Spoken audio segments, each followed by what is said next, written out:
Second month of the Cold War with my boyfriend. He brought an incredibly stunning girl to the party. Someone teased. Fabian, this is more like your taste. By the way, what did you ever see in Regina? Fabian gave a lazy smile. Never dated an ordinary girl before. Thought I'd give it a try. I stood outside the door. Didn't cry. Didn't make a scene. Nor did I go in to confront him. I just knew very clearly that this was the end for Fabian and me. Chapter 1. Fabian hasn't contacted me in a month. Actually, over the past 6 months, I've noticed him becoming distant. But whenever he stayed over, he clung to me all night long. I felt a little lost, remembering our last time together a month ago.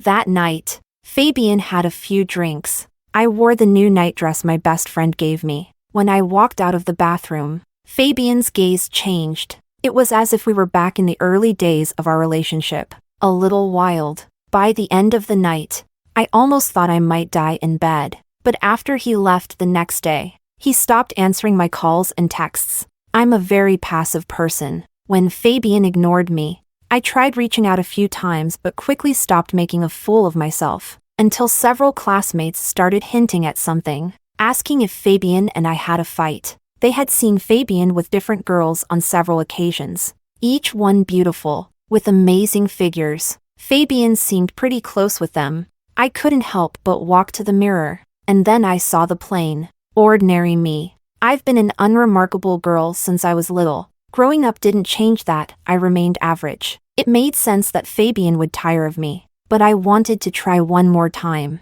to fight for us. After all, I truly liked Fabian, long before he even knew I existed. I had already been secretly in love with him for a long time. I pulled out all my dresses and tried them on. In the end, I boldly chose the burgundy slip dress. I carefully curled my hair and put on light makeup. Tonight, a friend was having a birthday party. Fabian would be there. I missed him. I wanted to see him, to take him home. Chapter 2. The birthday party was quite grand. I didn't come with Fabian, so it took me a bit of time to find my way in. By the time the waiter led me in, the atmosphere was already lively. The room was full of elegance and glamour. Even though I had gone through the effort of dressing up, I still blended into the background. So, no one noticed me as I arrived amidst the lively crowd. All eyes were on Fabian and the stunning girl beside him. I had never seen a girl so beautiful. Looking at her, I couldn't even muster a shred of jealousy. She was just standing there in a simple black dress, her long hair down. She wore a pair of pearl earrings, her face nearly bare. She stood confidently next to Fabian, the two of them a perfect match, looking like they belonged together. Friends couldn't resist teasing him. Fabian, aren't you going to introduce her to us? With a beauty like this, even last year's Miss Hong Kong would pale in comparison. Yeah, this is more your taste. By the way, what did you ever see in Regina? At the mention of my name, the crowd finally seemed to remember that Fabian had a girlfriend, me. The mood suddenly became awkward, but Fabian broke the silence. Why is everyone so quiet? Haha, we're just curious. Really, after all, when you started dating Regina, it really surprised us. Fabian gave a casual smile. What? Never dated an ordinary girl before. Thought I'd give it a try. Of course. She's a bit too ordinary. Everyone burst into laughter again. I stood in the back, unnoticed in the corner, watching as Fabian and that girl were surrounded like the stars around the moon. 2 years had passed, and yet it felt like I was right back where I started. Fabian was always the center of attention, perched at the top of the social pyramid, and I, always the ordinary girl, blending into the crowd. Chapter 3. I didn't go over to make a fool of myself, but I didn't cry either. The sadness was so heavy, it numbed me. Yet, when I saw Fabian shielding that girl from drinks, standing protectively in front of her, a sudden sharp pain pierced my heart, like a needle stabbing through, drawing blood. Back then, countless beautiful girls were chasing after Fabian, but he chose me, and he genuinely settled down. It shocked a lot of people. I used to foolishly think I was like the lucky Cinderella in those cheesy romance novels, the one who tamed the wild prince. But now I've completely woken up. I knew in my heart, This was the end for Fabian and me. On the way back, I got a message from Fabian. "Why didn't you come tonight?" "Wasn't feeling well, so I didn't go." Fabian didn't reply. I put my phone back in my bag, watching the fleeting night scenes outside the car window. And somehow, I suddenly remembered the night we made things official. Fabian cornered me in an empty hallway. I was nervous, panicked, and confused. Yet there was a hidden joy and anticipation. "Regina." I didn't expect him to know my name. When he said it, I instinctively looked up at him. The summer night breeze was cool, but sweat kept dripping down my back, and my palms were sticky and damp. "I've been noticing you for a long time. I've always thought you were adorable." Fabian walked up to me, smiling. "Do you want to be my girlfriend, Regina?"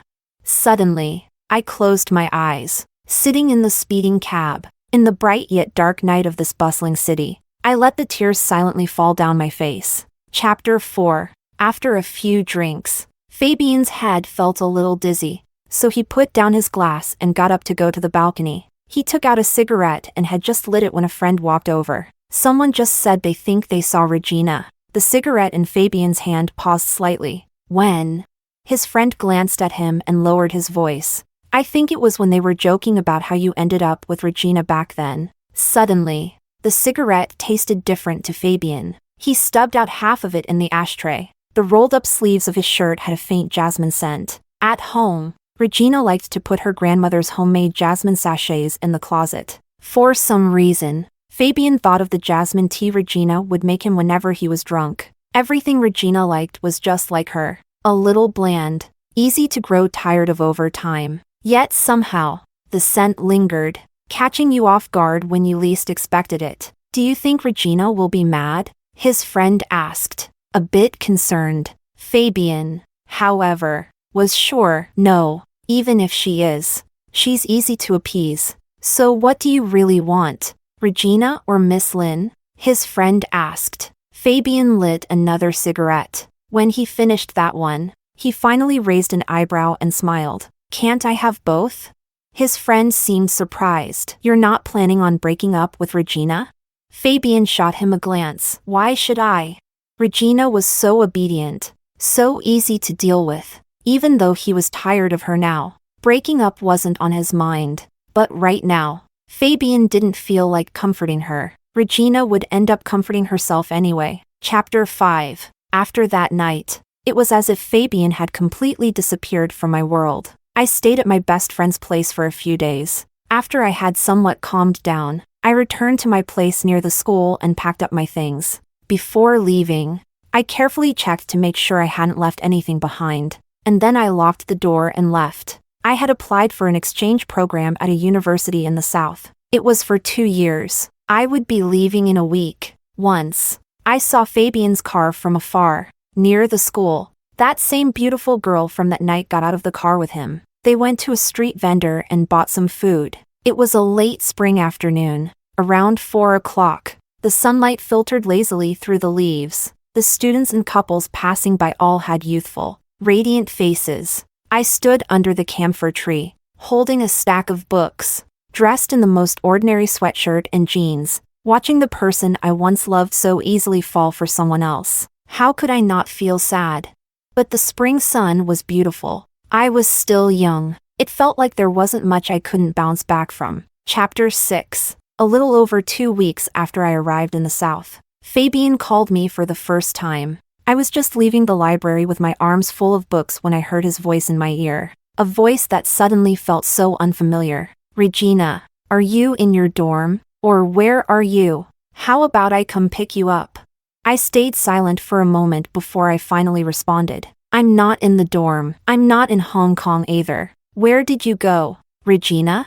"I applied for an exchange program. I left a week ago." "Why didn't you tell me? Why didn't you talk to me about it?" Fabian's voice suddenly rose. "Fabian, I've been waiting for your call all this time, and now that it's here, I can finally say it. Regina." Fabian's voice was urgent, as if he had more to say, but I cut him off. "You were the one who asked to start this relationship. So now, I'm the one ending it. Fabian, let's break up. And please, Don't call me or try to contact me again, Regina. Before he could say more, I hung up. Fabian called back almost immediately. I didn't answer. Once the ringing stopped, I deleted and blocked all his contact information. At that moment, I felt a strange sadness, but even more than that, I felt a deep sense of relief. Chapter 7. Fabian yanked off his tie and tossed it aside. Maybe it was the burn of alcohol making him irritable,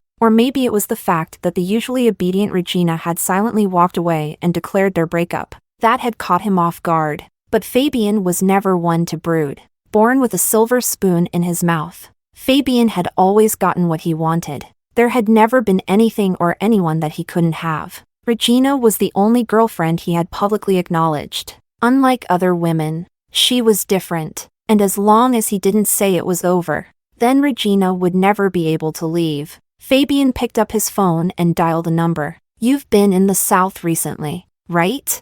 There's something I need your help with. Yeah, don't hurt her. I'm not doing this to get back at her. He just wanted Regina to understand that only he, Fabian, could protect her. Only by staying by his side could she live freely, without fear. Chapter 8. Just as my shift at the tea shop was ending, Anna, one of the employees, called to me in a low voice. Regina, look, that car's here again. I glanced up and immediately spotted the Rolls-Royce parked across the street. The license plate looked somewhat familiar. I frowned slightly, almost cutting my finger with the fruit knife. Regina, is he here for you?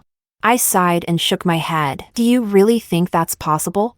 Anna looked at me and giggled. Since moving to the South, I realized there were even more beautiful women here than I had ever seen. A plain girl like me was just a drop in the ocean, incapable of making even the smallest ripple. That car had been parked outside the shop for an entire week. While the license plate seemed familiar, I hadn't connected it to myself. After my shift ended, I changed into my clothes, grabbed my bag, and left. As I walked past the Rolls-Royce, I hurried by, just like I had the past few days, not sparing it a second glance. But this time, the car door suddenly opened as I walked by. Startled, I instinctively stepped back to avoid it, but the man who stepped out had already called my name. Are you Miss Regina?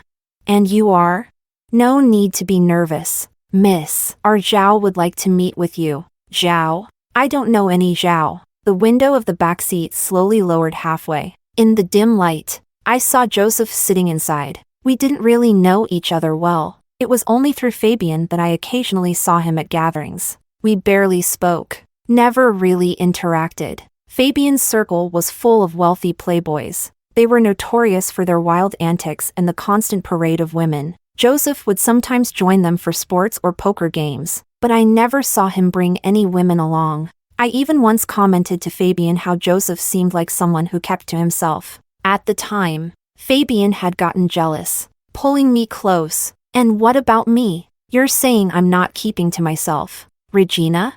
Ever since I started dating you, I'm practically the perfect boyfriend. And now you're talking about other men? Besides, how many times have you even seen Joseph? Do you know what he's like behind the scenes?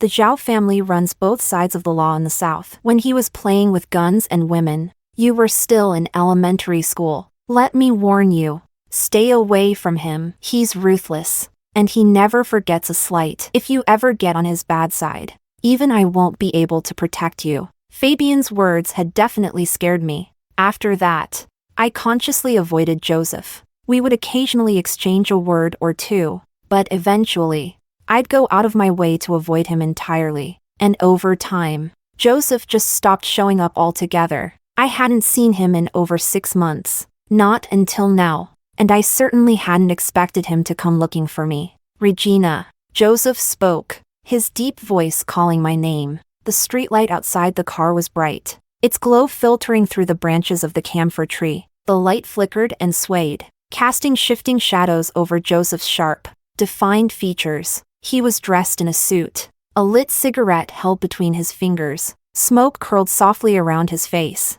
It had been so long since I'd seen him that I suddenly found him unfamiliar. Maybe it was the rumors about him that lingered in my mind. A strange sense of fear and unease stirred inside me. Zhao. What do you need from me? I asked, my voice a little shaky. Joseph seemed to smile slightly, his gaze falling slowly onto my face. Regina, have you offended someone?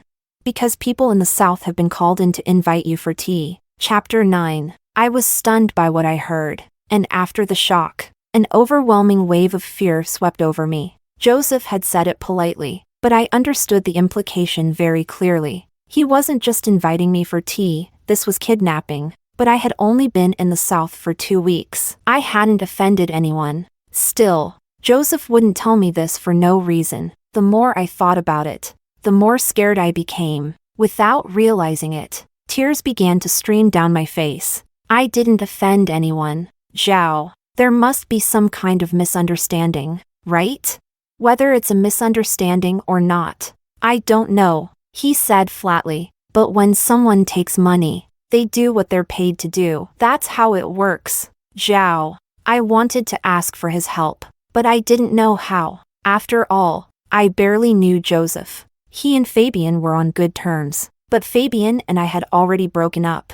Regina, I'm only telling you this because we know each other. Be careful for the next while. Don't go anywhere alone. With that, Joseph motioned for his driver to get in the car. Just then, I noticed a few unfamiliar and rough-looking men standing under a tree not far away. They had been watching me the whole time. As Joseph's driver got into the car, those men snuffed out their cigarettes and started walking toward me. A chill ran down my spine, cold sweat soaking through my back. My survival instinct kicked in, and I instinctively ran toward Joseph's car. Just as the car was about to start, I grabbed onto the window, which hadn't yet fully rolled up. Joseph. Bad people are after me. I'm scared. Can you let me in, please? My voice trembled with fear, tears rolling uncontrollably down my face. Joseph sat there, expressionless. Fabian had always said that Joseph was cold-hearted, ruthless, and never forgot a grudge. I had no real connection with him. Why would he help me?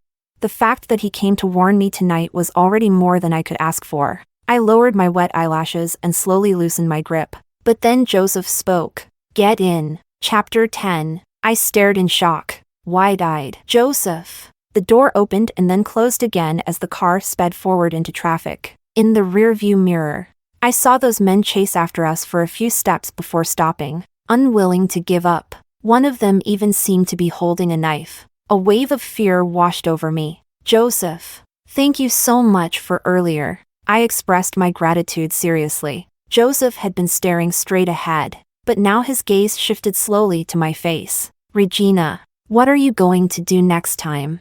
I froze. He was right. I couldn't just stay inside forever. Next time, I might not be so lucky. Even if I called the police, they couldn't be there every time. And by the way, I don't accept simple thank yous as payment. The divider between the front and back of the car suddenly lowered. The large vehicle instantly felt split in two. Now, in the private space of the back seat, it was just me and Joseph. The smell of smoke on him was strong, and there was a faint scar at the end of his brow. Even sitting there calmly, his presence was imposing, completely different from the easygoing type of Fabian. I instinctively shrank back, trying to create some distance between us, but Joseph had already reached out and grabbed my arm. Regina. I'm not some kind-hearted fool who helps people for no reason. His grip tightened slightly, pulling me forward. I tried to pull away, but his grip only grew stronger. With the slight jolt of the car, my nose nearly brushed against his chin. Fear, panic, and helplessness flooded my senses. This was the South. This was Joseph's territory. He had connections in both the underworld and with the authorities. I feared pain. I feared death. I was just an ordinary student from an ordinary family. I wasn't the kind of person who could maintain her pride in such a situation, willing to die before compromising. Joseph, you saved me this time. I'll repay you. I tried to pull my body back, avoiding any more contact. Really, I'm not just saying thanks. I'll do everything I can to repay you. Regina, I don't need people trying to repay me. Then what do you need? I need a woman. With a strong tug, Joseph pulled me directly into his arms. My nose hit his firm chest, the pain bringing tears to my eyes instantly. Joseph gripped my chin, wiping away the tears at the corners of my eyes. Regina, remember this. I only take care of my own woman's problems. Other people's lives and deaths have nothing to do with me. The meaning in his words was clear. If this happened again, and I got chased down and killed in the street, he wouldn't even glance at me. Instinctively, I glanced up at Joseph again. At this close range, the scar on his brow seemed even more menacing and terrifying. I was caught between a rock and a hard place, completely at a loss. The car stopped in front of Joseph's massive mansion. He ordered the maid to take me to rest in one of the guest rooms. Think it over tonight. Give me your answer tomorrow. Can I go back to school? You can, but if anything happens, I won't help again. With that, Joseph turned and walked away. I shut my mouth and stood there for a moment before obediently following the maid to the guest room. Chapter 11. Joseph stood in the garden, smoking for a while. Only when Regina's figure disappeared from sight did he look away. His phone had been ringing for quite some time. Fabian was calling. Joseph smirked and called him back. Fabian answered quickly. Brother 4. How did things go? Just as you expected. Did she freak out? Joseph thought back to Regina standing outside the car, her face pale with fear, tears streaming down her cheeks. A strange softness crept into his heart. Yeah, she was really scared. Cried quite a bit. I knew it. She's always been so timid. The mockery in Joseph's eyes deepened. When are you coming to the south? I'll wait a little longer. When she's really terrified and comes begging me for help. Brother 4. Please make sure your men just scare her. Don't let her get hurt. Got it. Joseph hung up the phone, smoked a few more cigarettes, and then headed towards the main building where Regina was staying. The guest room on the second floor was already dark and quiet. Joseph stopped a maid and asked, Did the young lady say anything earlier? The maid shook her head. She didn't say much, but it seemed like she cried again. She just fell asleep. Joseph nodded and added, Prepare a Chinese breakfast tomorrow. She prefers that. Yes, sir. Joseph went upstairs and stood outside the guest room for a while. He seemed to be thinking about something, and a faint smile crossed his face. After a few minutes, he turned and went to his own room. Chapter 12. I had nightmares all night. In my dreams, I was either being chased by those men with knives, butchered into pieces on the street, or kidnapped, held for ransom, and buried alive. If not that, I was thrown into the deep sea with weights tied to me, quickly devoured by fish until there was nothing left. By the time I got up in the morning, my dark circles were so heavy that I looked terrifying. I stared blankly at my reflection in the mirror, remembering the dangers I had faced yesterday, the endless nightmares. I couldn't stop the tears from welling up again. It seemed like I had no other choice. I didn't dare tell my parents either. It would only make them worry and live in fear. Reporting this to the police? There hadn't been any actual harm done yet. By the time something did happen, I'd be dead long before the police arrived. With my head heavy and my feet light, I got up, took a shower, and changed clothes before going downstairs. Joseph was already sitting in the living room. When he saw me, he put down his coffee. I dragged my feet, practically shuffling down the last few steps. With my head lowered, I stood in front of him. Have you thought it over? I bit my lip, steeling myself, and nodded. Joseph, it's just, can you give me some time to adjust? I can give you time, but I'm not a patient man. It won't take long, I promise. All right. He agreed readily. I couldn't help but let out a small sigh of relief. But then Joseph spoke again. Regina, come here. I hesitated, but eventually walked over to him. For what happened yesterday, I expect some form of repayment. As he spoke, he reached out and grabbed my arm. Before I could react, he pulled me so hard that I lost my balance and fell into his arms. Joseph didn't give me time to push him away or escape. The moment I landed in his arms, he kissed me. His lips tasted faintly of bitter black coffee. I was so stunned that my eyes stayed wide open. But Joseph lifted his hand, covering my eyes. Regina, close your eyes, and open your mouth. Chapter 13. Don't move, and I won't go any further. I told you, don't move. I immediately stiffened, my whole body tensing up, not daring to move. When the kiss finally ended, I was still in a daze. Joseph leaned back on the sofa, and I realized at some point I had ended up straddling his lap. He raised his hand and wiped the moisture from the corner of my lips. Didn't Fabian ever teach you how to kiss? Hearing Fabian's name snapped me back to reality. Joseph. Fabian and I were together for almost 2 years. You know that. I know. So what? Then why are you coming after me? Because I want to. Joseph said this.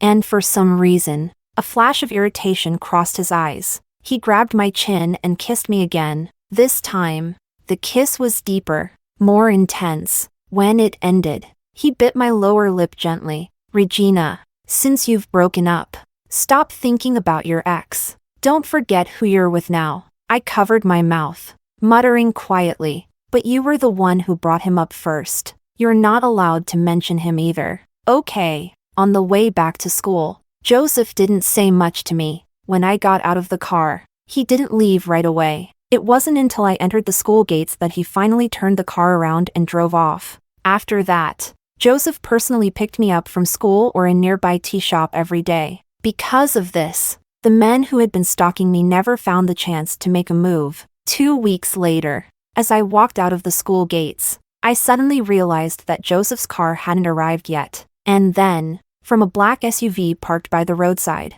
a few men got out. Instinctively, I turned to run back toward the school, but I was already blocked. The sky was beginning to darken, and I thought I saw the man in front of me holding a knife. In that moment, a bone-chilling fear gripped me, and my entire body started trembling. Just as I was about to scream for help, a pair of bright headlights suddenly cut through the dusk. The car was unmistakable, Joseph's Rolls-Royce. Relief washed over me, and I instinctively called out Joseph's name. Before the car had even come to a full stop, Joseph swung the door open and got out. Several bodyguards from the car behind him jumped out as well. The men surrounding me immediately scattered, running off into the night. My legs went weak, and I nearly collapsed. But Joseph caught me in time, holding me steady. It's okay now, Regina. He gently stroked my back, pulling me into a tight embrace. I was so shaken that I could hardly stand.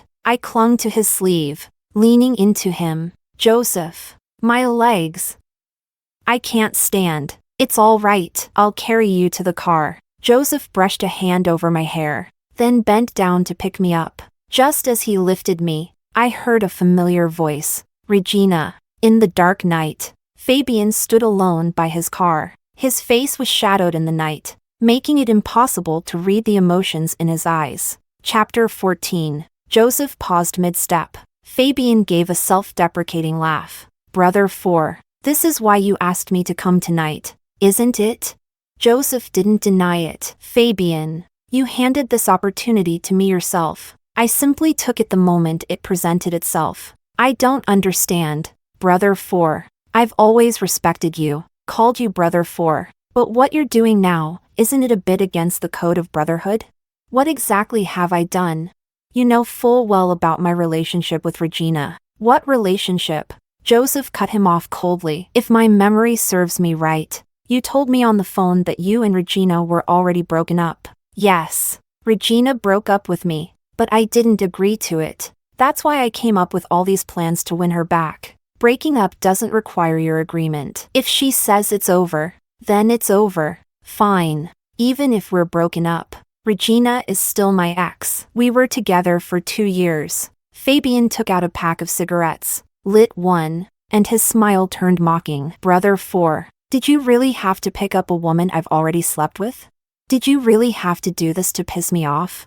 My body stiffened instantly, and my fingers tightened around Joseph's sleeve. Joseph remained silent, but I could feel the cold fury radiating from him. I took a deep breath and turned to face Fabian. Fabian seemed reluctant to meet my gaze. Regina. Fabian, you said you were here to win me back. So where do you get the audacity to think I'd disgust myself by going back to a man someone else has already slept with? Regina. Fabian's face twisted with anger. Joseph suddenly chuckled. What's wrong? She's not wrong. He carried me over to the car. You should head home. He placed me in the back seat, then gently brushed his hand across my face. I'll handle this. Be good.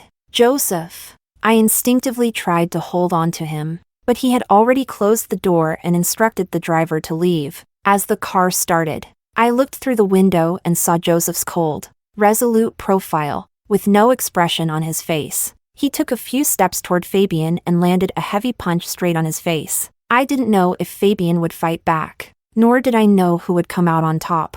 As the car turned the corner, everything disappeared from sight. Chapter 15. Joseph didn't come back until late that night. When I heard the sound of the car, I immediately got up from bed and ran to the window. It was a bit far, so I couldn't tell if he was hurt. Joseph stepped out of the car and took a few steps before suddenly looking up at my window. I instinctively hid behind the curtains. It wasn't until the tassels of the curtains dug painfully into my palm that I snapped back to reality. The whole evening, I had been worried about Joseph. Realizing this made my heart race. The door to the room suddenly knocked. I stood there for a while before finally walking over to open it. The moment the door opened, Joseph pulled me into a tight embrace. I smelled the faint scent of blood, and panic surged through me. "Are you hurt?"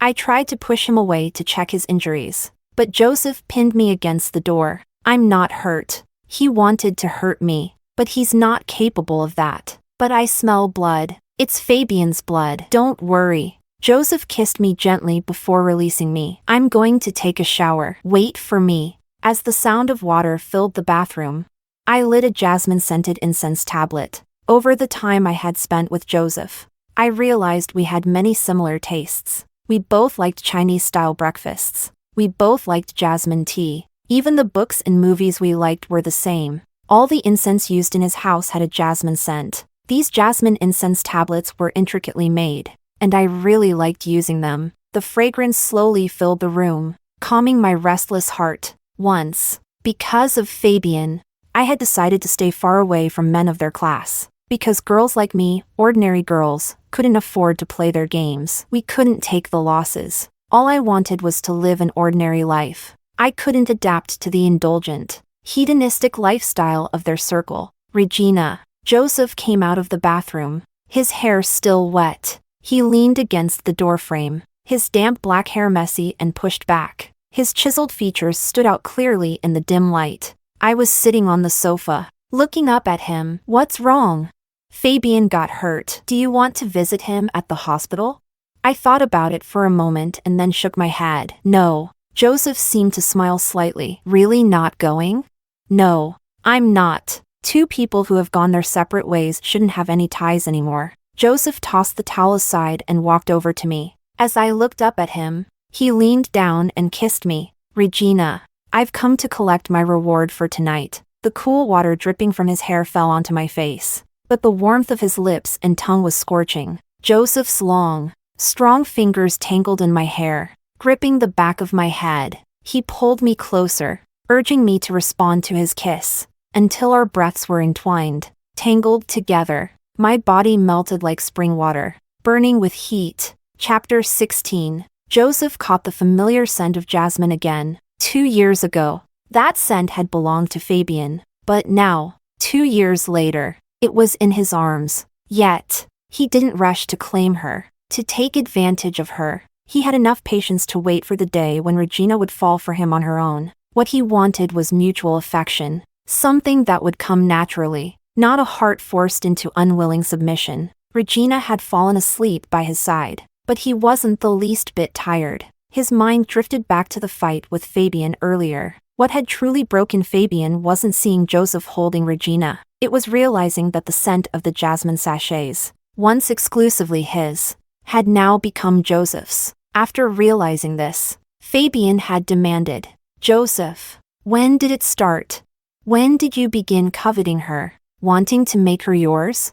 The truth was, it had all started the first time Fabian brought her to one of their gatherings. Everyone in their circle was the same, since childhood. They had been surrounded by beautiful women of all kinds. Joseph, especially, had become immune to beauty. But when he saw Regina, standing obediently beside Fabian, addressing him as brother four with such innocence, he couldn't help but take a second look at her. To be honest, she wasn't stunning, she was too slender, a bit plain, just an ordinary, young student. still carrying the air of immaturity, but her wide, round eyes, like a cat's, were both innocent and endearing. She was so pure, without the slightest trace of ulterior motives. The kind of person you could read completely at a glance. Her feelings, just like her, were straightforward, so pure that it moved him. Fabian liked her quite a bit back then, caring for her attentively, and the way she looked at Fabian was even more touching.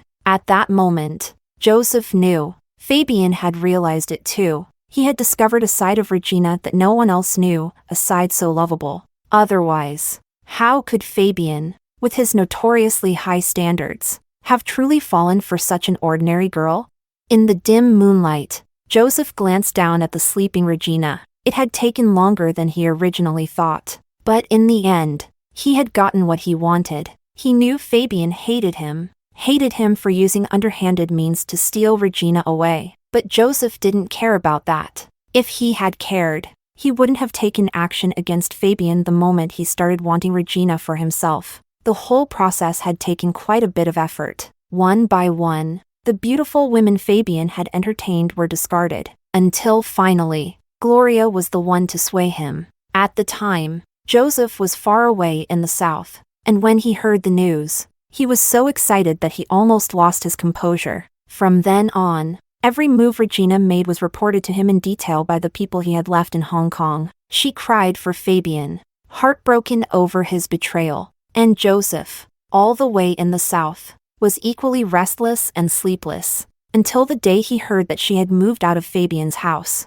ready to attend a university exchange program. He had Gloria keep Fabian occupied on one front, and on the other, he made sure Regina's move to the south went smoothly. By some stroke of luck, everything went according to plan, but Joseph would never let Regina know about all this mess. He believed that a man's actions often required ruthless methods. Yet, deep down, he didn't want Regina to know just how low he had stooped. He was fully aware, if he had to do it all over again, he would make the same choices. He never regretted anything he had done. He loved her, and naturally, he needed to keep her close, to spoil her in his care. The 2 years of restless nights had finally come to an end. Joseph leaned down and placed a soft kiss on Regina's brow. She was so peaceful in her sleep, curled up on her side, small and delicate. Her breathing was soft and light. The nightdress she wore carried the scent of jasmine sachets. The fragrance seeped into him,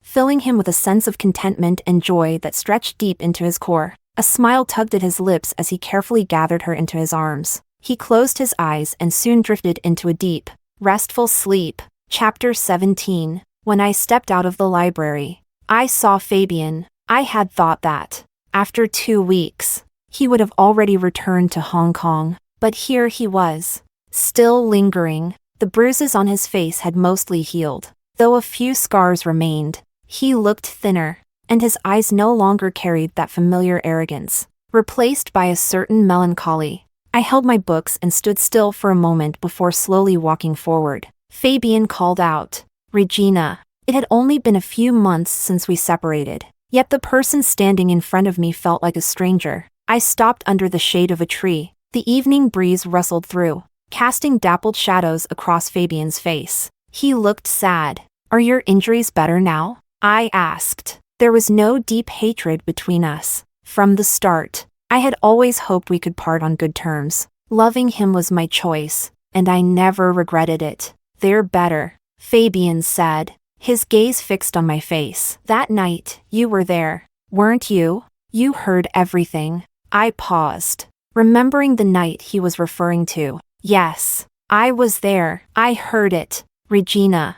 I regret it. It's all in the past," I replied calmly. "Fabian, we were never right for each other. And you weren't wrong. I'm just an ordinary girl. We're from different worlds." "That's not true, Regina." Fabian shook his head with a bitter smile. He took a step forward, as if wanting to hug me, but I stepped back. "Fabian, it's getting late. I should go. You're with Joseph now, aren't you?"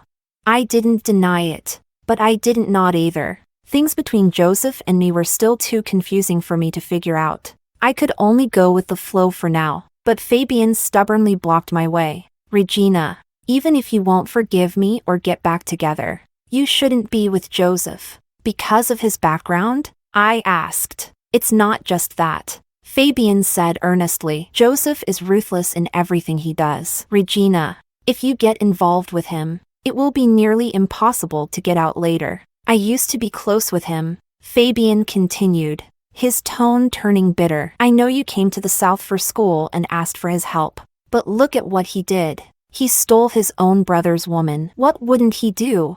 Fabian, I said, looking at him steadily. So those men who were following me, were they your doing? Fabian froze for a moment. Yes, but Regina, I would never hurt you. I made sure they were only there to scare you. I just thought, since you're alone in the South with no family or friends, you'd be scared and naturally think of me. So you knew I'd be scared. You arranged for those men. They wouldn't really hurt me, but I didn't know that. Fabian, do you know how terrified I was when I saw those men chasing me with knives that night? I don't care what Joseph's intentions were. All I know is that, in my moment of greatest fear, he was the one who saved me. Regina, there's nothing more to say between us. Go. Don't come looking for me again. I pushed past Fabian and headed toward the school gate. Regina, if you don't want to be with Joseph, I can help you. Think of it as my way of making it up to you. All right?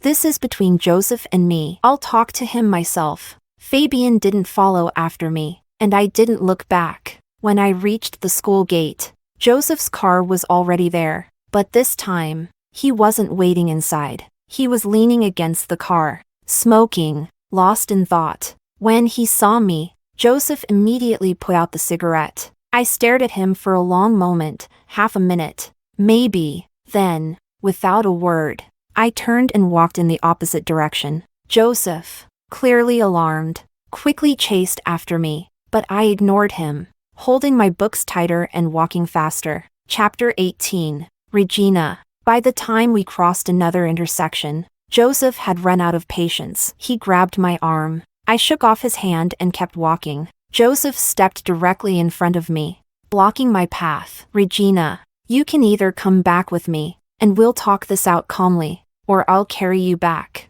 You know I'm not above doing it.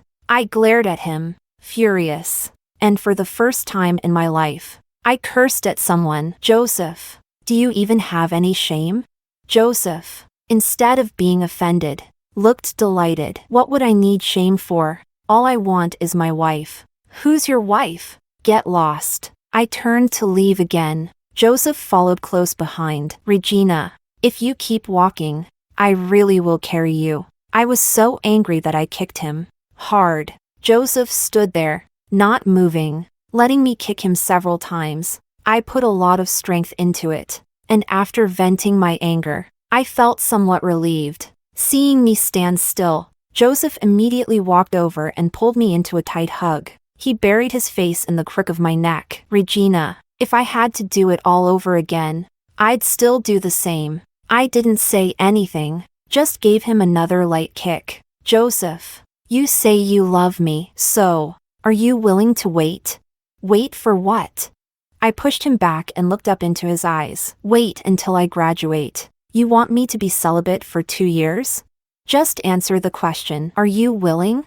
Joseph brushed my hair away from my face, cupping my cheeks as he leaned down. When his lips touched mine, I heard his response. Regina, I've already waited 2 years for you, but kissing is allowed, right?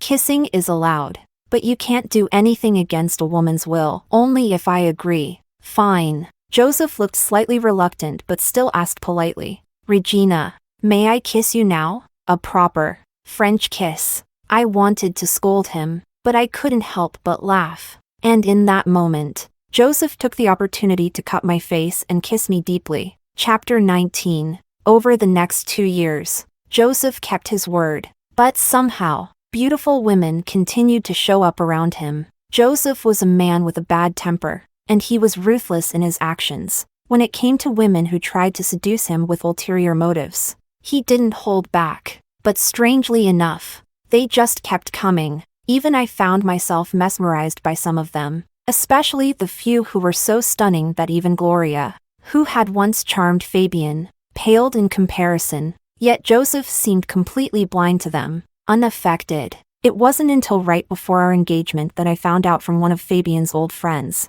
All those beautiful women who had appeared around Joseph in the past 2 years had been deliberately sent by Fabian. It was his way of getting revenge on Joseph for sending women to him years ago. That's when I finally understood that Gloria's appearance hadn't been an accident, it had been carefully orchestrated. Joseph may have been underhanded, but Fabian's inability to control himself was his own fault. It was poetic justice. In a way, after all, Joseph had been troubled by these women for the past 2 years. But now, Joseph and I were about to get engaged. Fabian had finally given up. On the night of our engagement, as soon as I stepped out of the bathroom, Joseph pressed me onto the bed. The overwhelming scent of jasmine filled the room, enveloping us both. Joseph didn't take things further, though. He just held me tightly, his face pressed against mine, his fingers intertwined with mine. He held me so tightly that I could hardly breathe, and only after a long moment did he finally release me. He untied my bathrobe. In the soft, flickering light, I turned my face away and closed my eyes. Joseph's kisses trailed down, stopping at the top of my chest. I heard him laugh softly. All the effort I put into taking care of you for these 2 years paid off. What are you talking about? I was both embarrassed and annoyed. Giving him a playful kick, Joseph caught my ankle and slowly lifted it higher. His hot kisses rained down on my body like droplets. Regina, you've grown up. Joseph! His lips caught mine, silencing my complaint before I could even finish calling him shameless. Over the past 2 years, his kissing skills had clearly improved. Within moments, I had melted into his arms. The jasmine incense quietly burned. It would take about 30 minutes for one tablet to burn out, but the scent would linger through the entire spring night. And this long night had only just begun.